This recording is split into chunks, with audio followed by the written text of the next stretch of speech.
Okay mga kaibigan, Sara Duterte no-show nga po sa NBI. Yan po ay matapos pong i-postpone ng Quadcom ang kanila pong pagdinig to give way ito pong sa pagpapasumpina ng NBI kay Sara Duterte.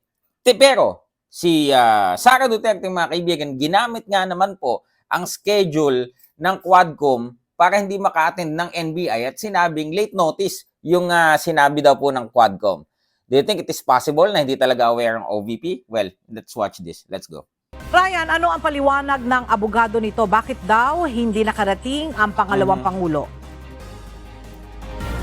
Late na daw nalaman ni VP Sara na kaselado ang kanyang appearance sa House of Representatives kahapon.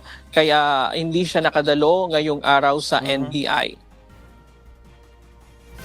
Guys, will you buy that reason, mga kaibigan? I think, no, in my opinion, I think hindi sila ready to answer those questions. Kasi one of the condition dun po sa pinadalang liham from his attorney is to give her in advance yung mga possible questions na matatanong sa kanya sa NBI. So, I think talagang yun ang paghahandaan nila. Kung umattend siya kahapon, I don't think they're ready, mga kaibigan. Hindi dumating si Vice President Sara Duterte sa NBI ngayong araw. Pasado alas 8 ng umaga na tanging abogado lamang ang dumating na nagpakilala si Attorney Paul Lim. Gayunman, nag-abang pa rin ang NBI hanggang alas 9:30 ng umaga dahil mayroong mga advance party ng pangalawang pangulo ang dumating. Dala ng abogado ang sulat na nagsasabing hindi makakarating ngayong araw ang pangalawang pangulo at humihiling ng reschedule ng pagpunta nito sa NBI. Humiling din ito sa NBI ng kopya ng complaint, mga dokumento sa investigasyon at mga posibleng itatanong sa kanya.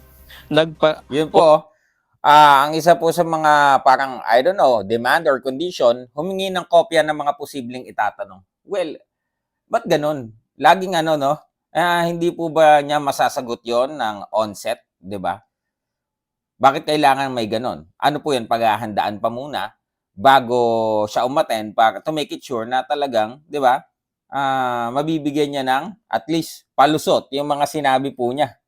Napagkasunduan sa December 11, i-reschedule ang pagharap ni VP Sara sa NBI. Ibibigay din daw. Ang tanong dyan, what if December 11, hindi pa rin siya dumating dun sa pagpapasampina ng NBI? Well, kung hindi pa din siya dadating at dededmahin niya ang NBI, well, NBI can file a case against her na hindi po nadidinig ang panig niya. Ganun naman po ang use nun. Kaya ipapasubpina, hihingi ng paliwanag mo para, di ba, to explain bakit ka hindi dapat kasuhan. Pero kung hindi ka dadalo, it's like you're waiving your right to be heard, mga kaibigan. So kung ganyan, baka sampahan na siya ng kaso. Isa nga po dyan yung anti-terror law, which is mabigat po. Yan yung po yung kaso kay Tevez.